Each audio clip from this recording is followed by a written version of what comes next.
फक्त 10 मिनिटात बनणारा शेवई उपमा किंवा शेवई पुलाव करू। 1 चमचा तेलामध्ये बाउलभर शेवई भाजून घेतली, साईडला ठेवली। त्याच कढईमध्ये तेल टाकलं, शेंगदाणे तळून घेतले, साईडला ठेवले।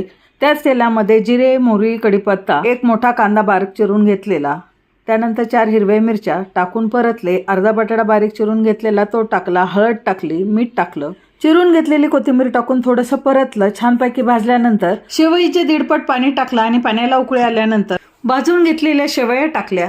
शेवया व्यवस्थितपणे मिक्स करून घेतल्या आणि झाकण ठेवून 5 मिनिटासाठी स्लो गॅसवरती शिजू दिलं। आणि पहा, अशा प्रकारे एकदम मोकळा असा शेवई उपमा किंवा शेवई पुलाव तयार झाला। तो एका ताटामध्ये काढून घेतला, तळून घेतलेले शेंगदाणे आणि कोथिंबीर टाकली। या शेवयांचा उपमा खायला सकाळी घाई गडबडीच्या वेळी मुलांच्या डब्यासाठी, नाश्त्यासाठी किंवा रात्रीच्या जेवणामध्ये हा शेवयांचा उपमा उत्तम पर्याय आहे। अतिशय चविष्ट लागतो, पौष्टिक आहे। रेसिपी युजफुल वाटल्यास सबस्क्राईब करा।